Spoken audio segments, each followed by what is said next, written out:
दोस्तों स्वागत है आपका बिहार न्यूज में। दोस्तों मैं हूं फिरदौस गनी और आप देख रहे हैं केडीवी लाइव।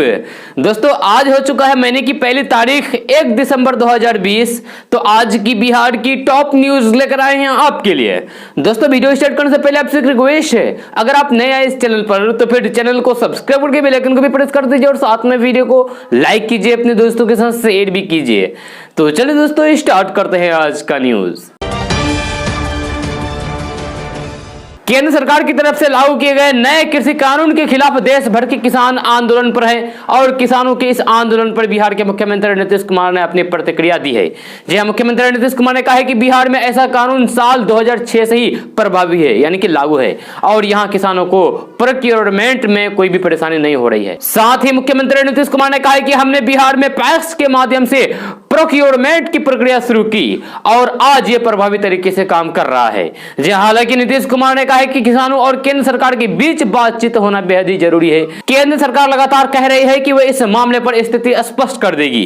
जी हां, मुख्यमंत्री नीतीश कुमार ने कहा है कि उन्हें लगता है कि बातचीत से सारी बातें स्पष्ट हो जाएगी। उत्तर और दक्षिण बिहार को जोड़ने वाली दीघा एलिवेटेड रोड की कल शुरुआत हो गई है। जी हां, मुख्यमंत्री नीतीश कुमार ने कल इस एलिवेटेड रोड का उद्घाटन किया।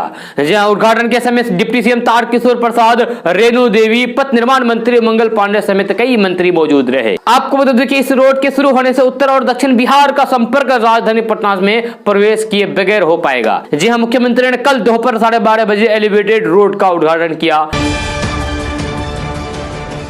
दोस्तों बिहार में शिक्षक बनने की चाह रखने वाले युवाओं के लिए बहुत ही अच्छी खबर आ रही है। जे मिली जानकारी के मुताबिक शिक्षा विभाग ने कहा है कि जैसे ही हाई कोर्ट के द्वारा आदेश मिलेगा, बिहार में 90,000 शिक्षकों की भर्ती प्रक्रिया शुरू हो जाएगी। जी आपको बता दें कि बिहार में माध्यमिक और उच्च माध्यमिक में 30,000 और मध्य में करीब 60,000 शिक्षकों की नियुक्ति होनी है। इसकी प्रक्रिया भी शुरू हो चुकी थी। जी हाँ, लेकिन पटना हाईकोर्ट ने दायर याचिका पर सुनवाई करते हुए इस पर रोक लगा दी है। शिक्षा विभाग का कहना है कि जैसे ही हाईकोर्ट अपना फैसला सुना है वैसे ही बिहार में शिक्षक भर्ती की प्रक्रिया शुरू हो जाएगी। जहां शिक्षा विभाग के मुताबिक शिक्षक के पदों पर भर्ती की प्रक्रिया शुरू हो जाएगी। जो नौकरी की तलाश कर रहे युवा इस पर नजर बनाए रखें। आपको बता दें कि कोर्ट के आदेश के बाद पहली से 5वीं कक्षा तक के शिक्षकों की बहाली के लिए डीएलएड और बीएड योग्यता माने रखने वाले छात्रों को बहाली की जाएगी। जहां विभाग इन पदों पर भर्ती को लेकर बहुत जल्द नोटिफिकेशन भी जारी कर सकता है। दोस्तों आज 1 दिसंबर है। जी हां, आज 1 दिसंबर से कई बदलाव होने जा रहे हैं जिसका सीधा असर आपकी जेब पर पड़ेगा। इसलिए बेहतर होगा कि आप इन्हें पहले ही जान लें और खुद को इन बदलाव के लिए तैयार कर लें। जी हां, हम आपको बता दें कि कौन से बदलाव दिसंबर यानी कि आज से शुरू होने जा रहा है। सबसे पहले आपको बता दूं कि आज 1 दिसंबर से ऑनलाइन पैसे ट्रांसफर करने के लिए रियल टाइम ग्रॉस सेटलमेंट यानी कि आरटीजीएस की सुविधा अब 24 घंटे और 7 दिन मिलेगी। जी हां, यह सुविधा एनईएफटी में पहले से ही मिल रही है। अभी महीने के दूसरे और चौथे शनिवार को छोड़कर हफ्ते के सभी कामकाजी दिनों में सुबह 7 बजे से शाम 6 बजे तक यह सुविधा मिलती है। आरटीजीएस के जरिए 2 लाख रुपए से कम अमाउंट ट्रांसफर नहीं कर सकते हैं। उसके बाद आपको बता दूं कि आज 1 दिसंबर से रसोई गैस के दाम बदल जाएंगे। जी हां, क्योंकि हर महीने की पहली तारीख को सरकार रसोई गैस सिलेंडर के दामों की समीक्षा करती है। हालांकि पिछले कुछ महीनों से इसकी कीमतें जस की तस हैं, बढ़ी है न घटी है। जी अब पेट्रोल डीजल की कीमतों में बदलाव आया है, इसलिए यह भी तय है कि एलपीजी सिलेंडर के दाम भी बदल जाएंगे। उसके बाद आपको बता दें कि लॉकडाउन खुलने के बाद रेलवे अपनी सेवाएं सामान्य कर रहा है। जी हां, रेलवे ने त्योहारों और जरूरत के हिसाब से स्पेशल ट्रेनें चलाई है और इसमें डिमांड के हिसाब से इजाफा भी किया है। जी हां, अब 1 दिसंबर यानी कि आज से भी कुछ ट्रेनों को सामान्य रूप से चलाया जाएगा। इनमें झेलम एक्सप्रेस और पंजाब मेल जैसे ट्रेनों को सामान्य श्रेणी के तहत चलाया जा रहा है। बिहार के पूर्व उप मुख्यमंत्री सुशील कुमार मोदी ने कहा है कि बिहार की मौजूदा भाजपा जेडीयू सरकार में मेरी आत्मा बसती है। ये ऐलान करना चाहता हूं कि इस सरकार को कोई डिगा नहीं सकता। कोई मध्यवर्ती चुनाव नहीं होगा, यानी कि बीच में कोई चुनाव नहीं होगा। सरकार 5 साल तक चलेगी। वहीं सुशील कुमार मोदी ने कहा है कि इस चुनाव में एक भी बूथ पर पूर्ण मतदान नहीं हुआ। यह बीते 15 साल में हुए बदलाव का प्रतीक है। सुशील कुमार मोदी ने कहा है कि हार से हताश विपक्ष बौखला गया है। कभी ईवीएम पर आरोप लगाते हैं तो कभी पोस्टल बैलेट की गिनती पर। साथ ही सुशील कुमार मोदी ने कहा है कि रामगढ़ सीट पर राजद के प्रदेश अध्यक्ष जगदा बाबू के बेटे ने 189 वोटों से जीत दर्ज की। तो क्या यह बेईमानी हुई? दोस्तों अब आपके पास आपकी कार, बाइक हो या फिर ट्रक, उसके मालिकाना हक को लेकर घर में कोई भी झगड़ा नहीं होगा। वाहन को खरीद के साथ ही आपको उसकी वसीयत करनी होगी। जी हाँ, वाहन रजिस्ट्रेशन ऑफिस में नॉमिनी का नाम देने के साथ ही उसकी पूरी जानकारी देनी होगी। ऊपर वाला ना करे कि आप जब इस दुनिया में नहीं होंगे तो फिर आपके द्वारा बनाया गया नॉमिनी आपकी कार, बाइक या फिर ट्रक का मालिक होगा। केंद्र सरकार ने इस तरीके के एक प्रस्ताव पर सुझाव मांगे हैं। जी हाँ, वाहन मालिक के इस दुनिया से चले जाने के बाद उसके वाहन को ट्रांसफर करने का मौजूदा कानून अभी देश में एक जैसा नहीं है। जायदाद की तरह ही परिवार के दूसरे लोग वाहन पर अपना दावा करते हैं। जी हाँ, हर राज्य में अलग अलग कानून होने की वजह से कानूनी लड़ाई लंबी चलती है, लेकिन नए कानूनों के बनने के बाद यह प्रक्रिया आसान हो जाएगी। दोस्तों कर्नाटक के बेलगावी लोकसभा सीट के लिए उपचुनाव होने वाले हैं। जी हां, इसे लेकर राज्य के ग्रामीण विकास मंत्री के.एस. येसुवरप्पा ने बड़ा बयान दिया है। बीजेपी नेता और येदियुरप्पा सरकार में मंत्री येसुवरप्पा ने कहा है कि भारतीय जनता पार्टी इस चुनाव में किसी भी मुस्लिम उम्मीदवार को टिकट नहीं देगी। जी हां, उन्होंने कहा है कि बेलगावी हिंदुत्व का केंद्र है और टिकट इसके समर्थकों में से किसी को दिया जाएगा, मुस्लिम को नहीं दिया जाएगा। जी हां, न्यूज एजेंसी ANI के मुताबिक येसुवरप्पा ने रविवार को कहा है कि हम किसी भी हिंदू समुदाय को पार्टी टिकट दे सकता है, लेकिन निश्चित रूप से मुसलमान को टिकट नहीं दिया जाएगा। जी हां, उन्होंने कहा है कि बीजेपी को छोड़कर किसी भी पार्टी में लोकतांत्रिक व्यवस्था नहीं है। जी हां, के.एस. येसुवरप्पा कर्नाटक के बीजेपी के वरिष्ठ नेता हैं। के.एस. येसुवरप्पा कुरुबा समुदाय से आते हैं और पहले भी कई विवादित बयान दे चुके हैं। लॉकडाउन के दौरान आलू की खपत दोगुनी हो जाने से नवंबर में कीमत दोगुनी हो गई है।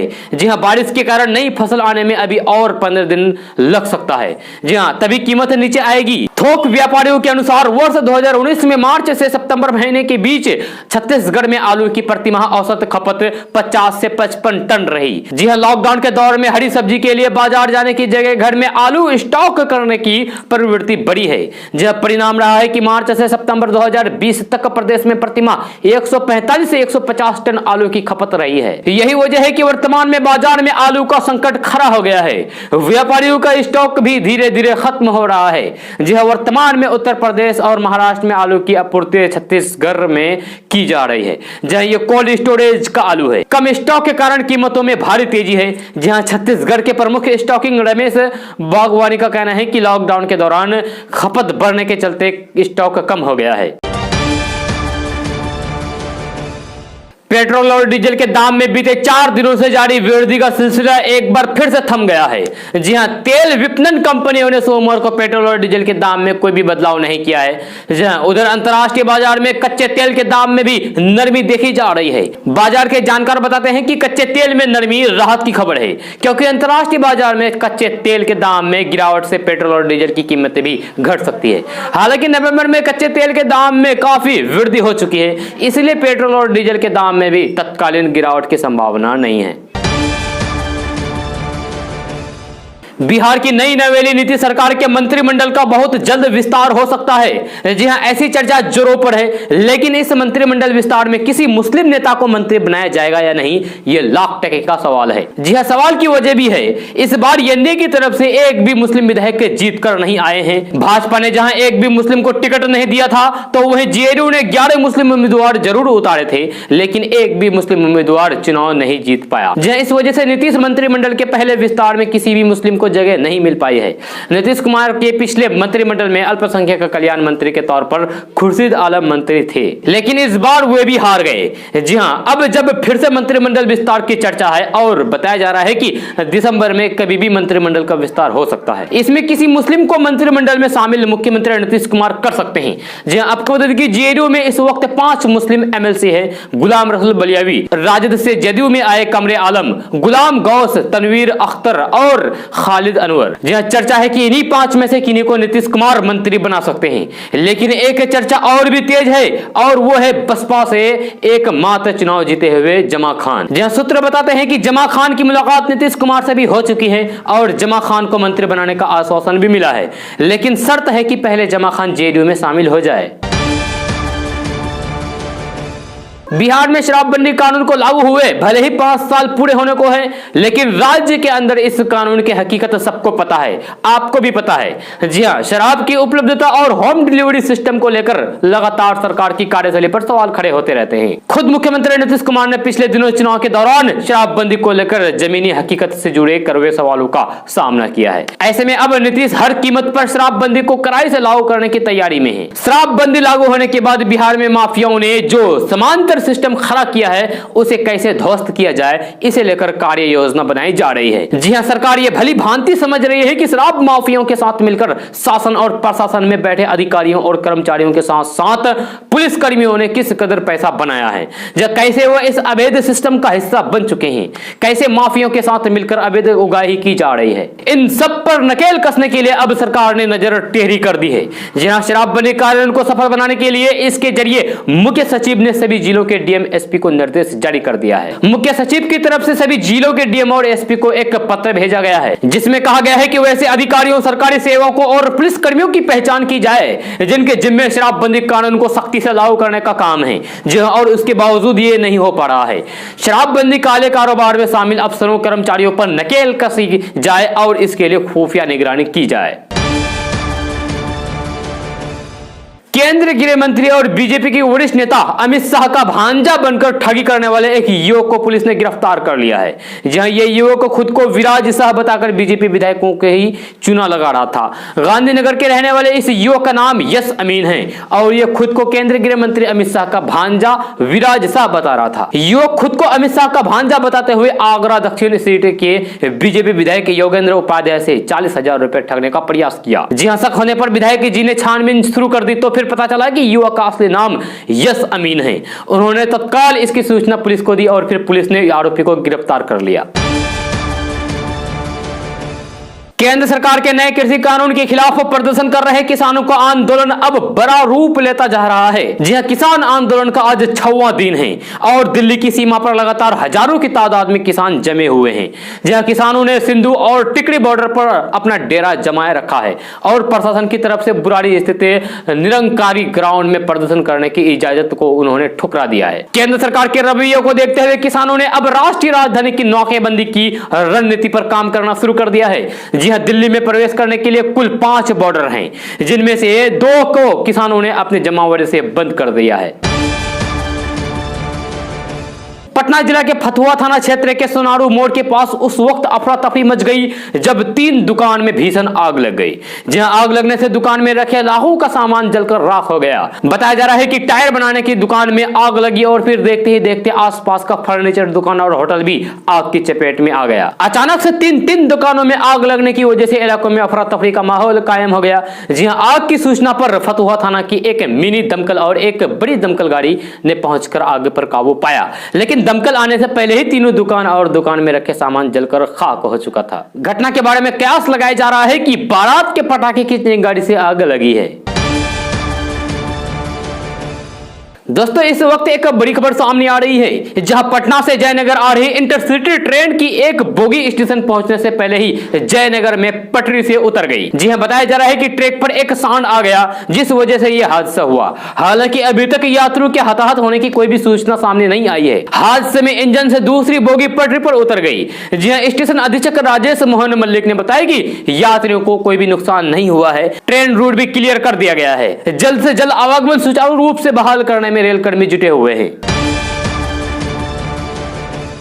कटिहार सदर अस्पताल परिसर में आज उस वक्त अजीबोगरीब स्थिति उत्पन्न हो गई जब जेडीयू सांसद दुलाल चंद गोस्वामी सहयोगी पार्टी यानी कि वीआईपी के प्रवक्ता को थप्पड़ जड़ दिया। जी हां, सांसद दुलाल चंद गोस्वामी इस बात से नाराज हुए थे कि वे वीआईपी पार्टी के नेता लगातार शिकायत किए जा रहे थे। हालांकि एमपी साहब थप्पड़ मारने की बात से इनकार कर रहे हैं, लेकिन वीआईपी पार्टी के प्रवक्ता कह रहे हैं कि उन्हें थप्पड़ मारा गया। सरेआम हुए इस घटना से वहां मौजूद लोग हैरान रह गए। जी हां, कटिहार से जेडीयू के सांसद दुलाल चंद गोस्वामी प्लस पोलियो अभियान की शुरुआत करने पहुंचे थे। वहां उनके समर्थकों के साथ साथ एनडीए के दूसरे घटक दलों के नेता भी मौजूद थे। उसी दौरान वीआईपी पार्टी के प्रवक्ता और मीडिया प्रभारी सोनू निषाद ने अस्पताल में भ्रष्टाचार की शिकायत की। उसके बाद सांसद ने पहले तो शिकायत को अनुशंसा करने की कोशिश की, लेकिन सोनू निषाद बार बार शिकायत करते रहे। इसी दौरान सांसद ने उन्हें थप्पड़ जड़ दिया। पुलिस पुलिस मुख्यालय ने 4 थानेदार को सस्पेंड कर दिया है। जी हां, शराबबंदी कानून का सही तरीके से पालन नहीं कराने को लेकर इन अधिकारियों के ऊपर गाज गिरी है।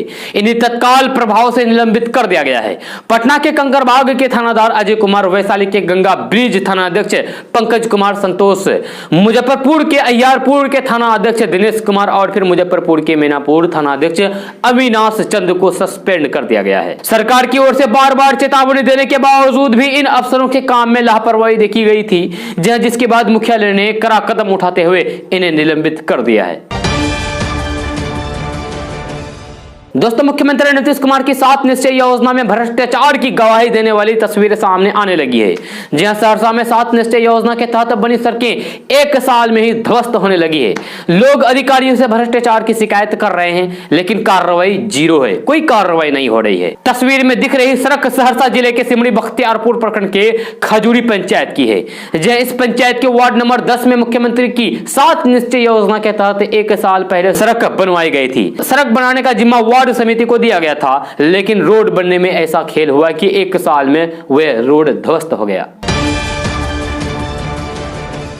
बिहार में इन दिनों अपराधियों ने पुलिस की नाक में दम कर दिया है। जी हां, आए दिन अपराधी बड़ी वारदात को अंजाम देकर निकल जा रहे हैं। बिहार पुलिस की मुखिया ने भी इस पर सख्ती दिखाई है। जी हां, शनिवार को मुख्यमंत्री के आदेश के बाद डीजीपी AK सिंघल और भी ज्यादा सख्त हो गए हैं। उन्होंने आदेश दिए हैं कि जिस इलाके में अब क्राइम होगी, उसके प्रभारी और उनके साथ रहने वाले जवान दोषी होंगे और उनके खिलाफ कड़ा एक्शन लिया जाएगा। जी हां, बिहार में अब तक किसी भी इलाके में क्राइम होने पर सीधे थानादार के ऊपर कार्रवाई हो रही थी, लेकिन अब सीधे तौर पर ऐसा नहीं होगा, क्योंकि डीजीपी ने यह आदेश दिया है कि जिस इलाके में अब क्राइम होगी, उसके प्रभारी और सिपाही पर ही कार्रवाई की जाएगी। दोस्तों, रांची से बड़ी खबर सामने आ रही है, जहां केडी बंगले में रिम्स के पेंग वार्ड में शिफ्टिंग के बाद आरजेडी अध्यक्ष लालू प्रसाद यादव की सुरक्षा और भी बढ़ा दी गई है। जी हां, एम्स के पेंग वार्ड नंबर 11 में रह रहे लालू प्रसाद यादव को त्रिस्तरीय यानी कि 3 तरफ से सुरक्षा मिली है। इसमें पहले स्तर की सुरक्षा पेंग वार्ड के मेन गेट पर है। जी हां, दूसरी सुरक्षा वार्ड के भीतर और फिर सुरक्षा का तीसरा घेरा उनके कमरे यानी कि 11 नंबर के पास लगाया गया है।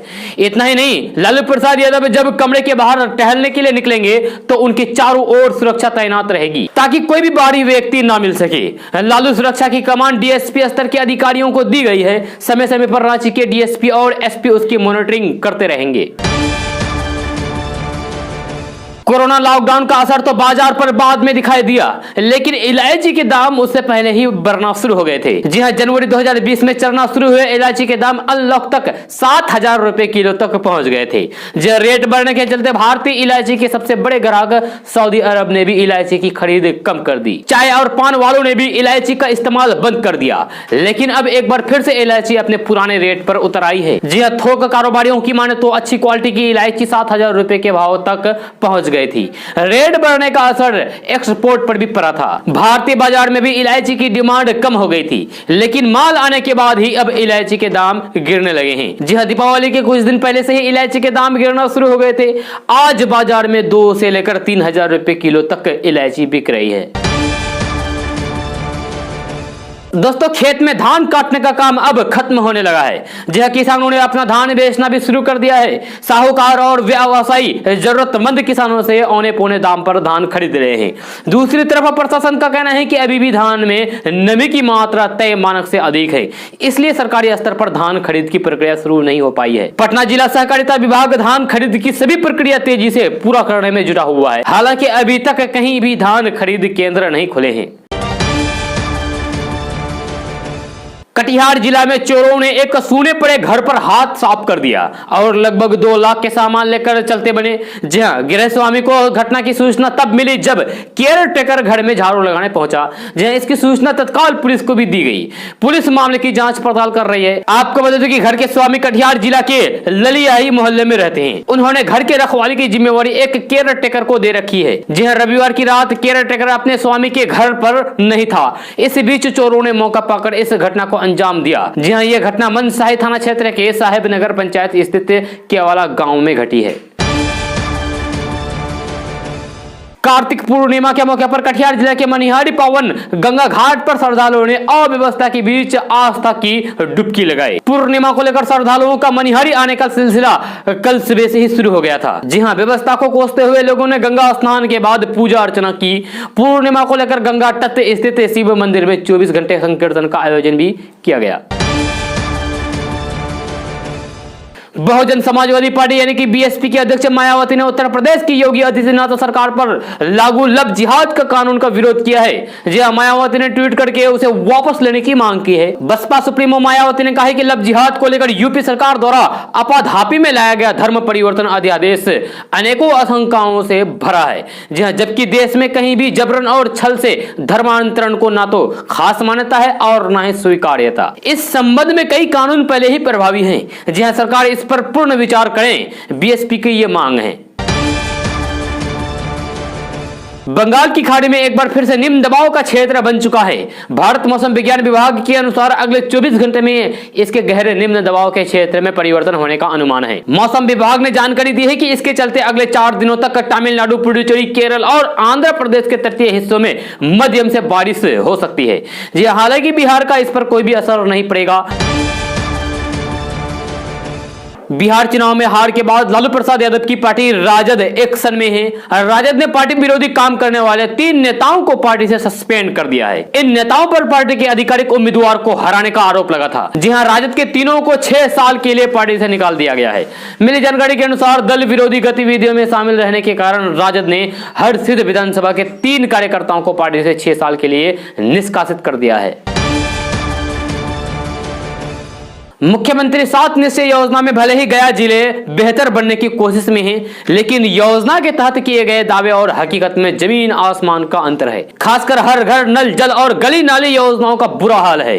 जी हां, गया नगर प्रखंड के नैली पंचायत के दुल्हब गांव में नल जल योजना में भारी अनियमितता दिखाई दे रही है। मुख्यमंत्री पेयजल निश्चय योजना के तहत गाँव में पानी का टंकी लगाया गया। इसके बाद गाँव के हर घर तक पाइप बिछाई गई, घरों के बाहर नल भी लगाए गए। इसके बाद ग्रामीणों में यह जगह कि अब सभी के घरों में नल का जल मिलेगा, लेकिन नल लगकर 3 महीने बीत चुका है, उसके बाद एक दिन भी नल से जल नहीं मिला है। इस संबंध में ग्रामीणों ने बताया कि मुखिया ने जिस एजेंसी द्वारा कार्य करवाया था उसके अनुसार काम पूरा कर लिया जा चुका है और योजना की पूरी राशि का भी भुगतान किया जा चुका है। इसके बावजूद नल का जल ग्रामीणों को नहीं मिला है। जी हां, ग्रामीणों ने कहा है कि घर तक जो पाइप लगाया गया है वो भी जहां तहां से उखाड़ चुका है। यहां तक कि घरों के बाहर जो नल का पाइप लगाया गया है उसमें नल तक नहीं लगाया गया है। जी हां, और कुछ घरों में नल लगा भी दिया गया है तो वहां जल नहीं है। पानी टंकी के अंदर लगाए गए मोटर को भी चालू नहीं किया जाता है। जहां ग्रामीण इस संबंध में मुखिया से गुहार लगाकर थक चुके हैं। पानी की कमी अब दुनिया भर में 3 अरब से ज्यादा लोगों को प्रभावित कर रही है। जी हां, और पिछले 2 दशकों के दौरान हर शख्स के लिए मुहैया ताजा पानी की मात्रा 20% तक गिर गई है। जी हां, संयुक्त राष्ट्र के खाद्य और कृषि संगठन की तरफ से जारी रिपोर्ट में चौंकाने वाला खुलासा हुआ है। संयुक्त राष्ट्र संघ ने खबरदार किया है कि अरबों लोगों को भूख का सामना हो सकता है और बड़े पैमाने पर खुराक की किल्लत हो सकती है, जिसकी वजह है पानी के संसाधन को सुरक्षित करने और जलवायु संकट पर काबू पाने में नाकामी होगी। रिपोर्ट के मुताबिक दुनिया के कई हिस्सों में 1.5 अरब लोगों को पानी का गंभीर संकट या सूखे की समस्या का सामना करना पड़ रहा है, क्योंकि मौसम के बदलाव, बढ़ती मांग और खराब प्रबंधन ने खेती को तेजी से कठिन बना दिया है। दोस्तों, अक्सर लोगों को आधार कार्ड में नाम के गलत हो जाने के कारण दिक्कत का सामना करना पड़ता है।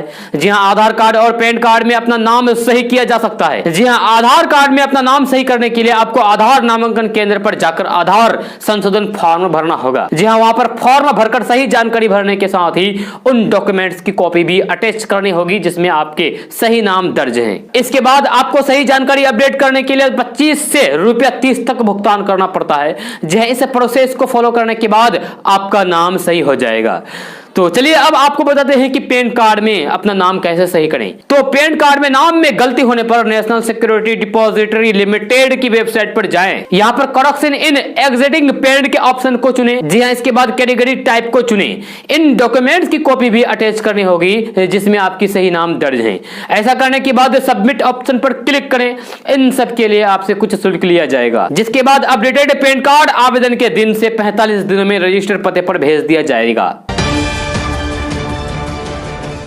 दुनिया के सबसे बड़े लोकतंत्र भारत में जिस तरीके से चुनाव के दौरान पोलिंग बूथ बने हैं, उसी तरीके से वैक्सीन के लिए बूथ बनाने का प्लान है। जी हां, सीएनबीसी आवाज को सूत्रों से मिली जानकारी के मुताबिक केंद्र सरकार शुरुआत में वैक्सीन पर 18,000 करोड़ रुपए खर्च कर सकती है। कोरोना वैक्सीन के एक डोज पर 210 रुपए खर्च आने की संभावना है। माना जा रहा है कि पोलिंग बूथ की तरह टीमों का गठन होगा। ब्लॉक लेवल पर रणनीति तैयार की जाएगी। सरकारी और निजी डॉक्टरों को इस अभियान में विशेष जिम्मेवारी दी जाएगी। साथ ही जन भागीदारी के प्रयास के साथ साथ उन्हें जरूरी प्रशिक्षण दिया जाएगा। भारत में बड़े स्तर पर टीकाकरण अभियान चलाए जाते हैं, जहां यहां दुनिया भर के 60% वैक्सीन बनती है और यहां आधे दर्जन वैक्सीन निर्माता मौजूद हैं, जिनमें दुनिया की सबसे बड़ी वैक्सीन बनने वाली company serum institute of India private limited शामिल है। इसमें हैरानी की बात यह है कि भारत सरकार अरबों लोगों तक कोरोना की वैक्सीन पहुंचाने की इच्छा रखती है। भारत की अगले साल जुलाई तक वैक्सीन की 50 करोड़ डोज बनाने और 25 करोड़ लोगों का टीकाकरण करने की तैयारी है। एआईएमआईएम के प्रमुख असदुद्दीन ओवैसी पर अक्सर बीजेपी की बी टीम होने के आरोप लगते रहे हैं। जी हां, बिहार विधानसभा चुनाव में महागठबंधन की हार के बाद से कांग्रेस लगातार ये आरोप लगा रही है। ऐसे में अब ओवैसी ने अपने ऊपर लगे आरोपों का जिक्र करते हुए कहा कि मेरा हाल ऐसा है कि मैं एक लैला हूं और मेरे हजारों मजनू हैं। उनका कहना है कि सभी पार्टियां उनकी पार्टी को मुद्दा बनाकर अपने हित साधना चाहती हैं। इसके साथ ही उन्होंने हैदराबाद में आई बाढ़ के दौरान बीजेपी पर अनदेखी करने का आरोप लगाया है। जी हां, ओवैसी ने एक न्यूज चैनल से बातचीत करते हुए कहा कि बिहार में चुनाव के समय कांग्रेस ने कहा है कि मैं बीजेपी के साथ वोट कटवा हूं। यहां तक कि कहा गया है कि हमारी पार्टी बीजेपी की बी टीम है। उन्होंने बताया कि कांग्रेस हैदराबाद में कह रही है कि अगर ओवैसी को वोट नहीं तो फिर हमें वोट करो। वहीं बीजेपी का कुछ और कहना है।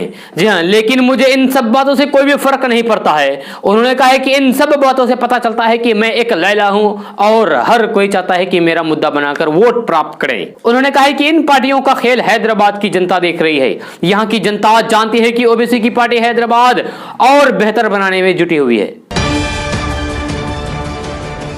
लखीसराय जिले के अलीपुर, रामचंद्रपुर, मोहनपुर और पिपरिया मोड़ में अवैध बिजली कनेक्शन को लेकर बड़े पैमाने पर बिजली विभाग के द्वारा पटना से आए विशेष छापेमारी दल द्वारा लखीसराय पुलिस के साथ मिलकर बड़े पैमाने पर छापेमारी की गई। छापेमारी के दौरान काफी बड़े पैमाने पर लोगों के द्वारा अवैध तरीके से बिना बिजली कनेक्शन के बिजली का उपयोग किया जा रहा था, जिससे सरकारी राजस्व की काफी हानि हो रही थी। इसमें बहुत सारे जनप्रतिनिधि भी अवैध तरीके से बिजली का उपयोग करते पकड़े गए हैं। छापेमारी के दौरान कई लोगों को गिरफ्तार किया गया है। इस छापेमारी के दौरान 22 व्यक्तियों के विरुद्ध विद्युत अधिनियम के अंतर्गत प्राथमिकी दर्ज करने की कार्रवाई की जा रही है। जी हां, साथ ही नियम अंकुल जुर्माना भी बिजली विभाग द्वारा वसूला जाएगा।